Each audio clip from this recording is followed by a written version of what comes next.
Ya, untuk mengetahui informasi terkini, kita akan segera bergabung dengan produser lapangan CNN Indonesia, Siti Badriah, dari kantor Bareskrim Polri. Selamat siang, Siti. Bagaimana update terbaru dari pelimpahan kasus ujaran Rocky Gerung ini? Ya, selamat siang juga Farhanisa. Memang sejauh ini berdasarkan informasi yang kami dapatkan bahwa pihak dari Mabes Polri ini sudah menerima limpahan berkas perkara yang diajukan oleh Polda Metro Jaya terkait dengan kasus dugaan yang menyeret nama Rocky Gerung. Kalau kita melihat apa yang disampaikan oleh di Reskrimum Polda Metro Jaya itu Kombes Pol Ade Safri Simanjuntak memang menyatakan bahwa memang Polda Metro Jaya ini setidaknya menangani 3 laporan yang terkait dengan ujaran kebencian dan juga penyebaran berita bohong, yang mana dalam laporan ini ada nama Rocky Gerung dan juga Refli Harun. Adapun 3 orang yang kemudian melaporkan baik Rocky Gerung maupun Refli Harun ini diantaranya adalah dibuat oleh Ketum Relawan Indonesia Benatu, yaitu Lisman Hasibuan, kemudian juga laporan terkait dengan dugaan penyebaran berita bohong ataupun terkait dengan penyebaran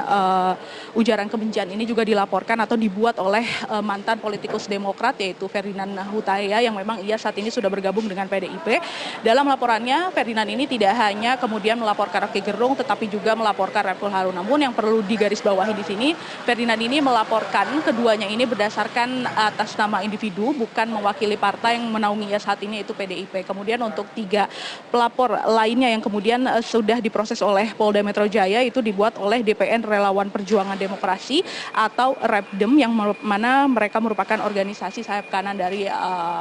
Partai Demokrasi Indonesia Perjuangan. Nah, kemudian kalau kita melihat berkas ini kemudian sudah dilimpahkan kepada Bareskrim, ini artinya Bareskrim tengah menangani 13 laporan terkait dengan dugaan ujaran kebencian dan juga penyebaran berita bohong, yang mana memang kalau kita mengutip yang disampaikan oleh Brigadir Jenderal Juhandi Raharjopuro, memang menyatakan Bareskrim saat ini tengah mendalami 13 laporan polisi dan 2 pengaduan masyarakat terhadap dengan Rocky Gerung, yang mana rinciannya diantaranya adalah 3 laporan dari Polda Metro Jaya yang kemudian sudah dilimpahkan per hari ini, yaitu pada pukul 9 pagi, kemudian juga 3 laporan dari Polda Sumatera Utara, 3 laporan dari Polda Kaltim, 3 laporan dari Polda Kalteng, sedangkan untuk 2 pengaduan masyarakat ini diadukan langsung ke Kapolri dan juga 1 kemudian dilaporkan atau diadukan kepada Polda Daerah Istimewa Yogyakarta. Yang perlu digarisbawahi dan juga ditekankan di sini, pihak Bareskrim ini tidak akan membedakan antara pelaporan dan juga pengaduan masyarakat, karena keduanya nanti akan menjadi dasar hukum ataupun akan menjadi dasar penyelidikan yang dilakukan lebih lanjut oleh pihak dari Bareskrim Mabes Polri. Sejauh ini yang disampaikan juga oleh pihak Mabes Polri ini, Bareskrim Mabes Polri ini diantaranya pihaknya sudah melakukan pemeriksaan baik terhadap pelapor, yang mana sebagian pelapor ini diperiksa di Polda yang menangani terkait yang tadi sudah disampaikan. Kemudian juga penyelidik Bareskrim ini nantinya akan melihat apakah ada unsur pidana ataupun unsur pelanggaran hukum yang nantinya dilakukan ataupun yang diduga dilakukan oleh Rocky Gerung. Yang perlu disampaikan juga kepada publik diantaranya adalah ada 3 pasal yang dilaporkan oleh sejumlah pihak terhadap Rocky Gerung, diantaranya adalah dugaan penyebaran berita bohong yaitu pasal 14 dan juga pasal 15 Undang-Undang Peraturan Hukum Pidana, kemudian juga dugaan ujaran kebencian yaitu pasal 28 ayat 2 Undang-Undang ITE, dan 1 pasal yang kemudian tidak diterima ataupun ditolak oleh pihak Bareskrim yaitu penghinaan presiden, karena sejauh ini itu merupakan delik aduan yang mana jika ingin melaporkan terkait dengan aduan penghinaan ini harus dilakukan oleh terlapor, yang mana dalam hal ini jika ingin mengusut terkait dengan pasal tersebut ini harus langsung disampaikan ataupun dilaporkan oleh pihak terkait, yang dalam hal ini adalah Presiden Joko Widodo, yang memang disebut dengan kata-kata yang dianggap oleh sebagian publik ini tidak pantas oleh Rocky Gerung. Nah, kemudian Farhanisa, kalau kita juga melihat beberapa hari kemarin yaitu tanggal 4 Agustus 2023 ini Rocky Gerung sudah melakukan permohonan maaf, namun kalau kita menelisik lebih lanjut apa yang disampaikan, Rocky Gerung ini tidak kemudian memohon maaf terkait dengan apa yang sudah disampaikan, tetapi ia memang memohon maaf terkait dengan kegaduhan yang terjadi saat ini, karena memang imbasnya ini cukup luar biasa, karena dari Rocky Gerung sendiri ini tidak hanya terjadi pro kontra di masyarakat tetapi juga terjadi penolakan yang diterima Rocky Gerung sehingga ia tidak bisa menjadi pembicara di beberapa universitas yang memang sudah dijadwalkan sebelumnya. Nah, kalau kita melihat dari kasus ini memang menjadi pro dan kontra ya Farhanisa, tidak hanya dari masyarakat yang kemudian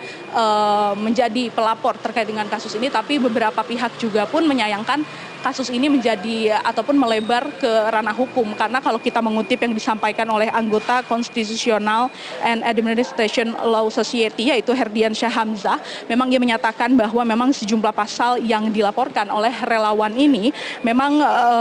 tidak relevan, karena pasal apa pasal yang dituduhkan oleh Rocky Gerung ini memang berkaitan dengan penghinaan, melainkan dengan kebencian dan juga berita bohong. Nah, Castro dalam hal ini juga menganggap bahwa memang pasal tersebut hanya akal-akalan, hanya untuk menyeret Rocky Gerung ini ke pengadilan. Dan kemudian juga kalau kita melihat apa yang disampaikan oleh pihak dari pengamat ini adalah menilai pernyataan dari Rocky ini tidak memenuhi unsur pidana. Dan kalau kita menelisik lebih lanjut, apa yang disampaikan oleh Rocky Gerung ini merupakan kritik biasa yang disampaikan masyarakat kepada Presiden Joko Widodo. Nah, ini menjadi pro kontra dan kita melihat apakah nantinya ini akan terus berlanjut, karena kalau kita melihat ini sudah dilimpahkan, artinya permintaan maaf yang sudah disampaikan Rocky Gerung ini tidak akan menghentikan proses hukum yang dilakukan, karena saat ini pihak Barreskrim masih terus mendalami dan kita juga sama-sama menunggu kapan kemudian Rocky Gerung akan diperiksa sebagai saksi ataupun dimintain keterangan terkait dengan hal ini, dan nantinya kita sama-sama memantau Farhanisa bagaimana kelanjutan terkait dengan kasus dugaan penghinaan ataupun dugaan peujaran berita bohong yang saat ini sedang menyeret akademisi Rocky Gerung. Farhanisa. Baik, tentunya kita semua akan menantikan seperti apa perkembangan kasus ini. Terima kasih produser lapangan CNN Indonesia Siti Badriah atas laporan langsung Anda.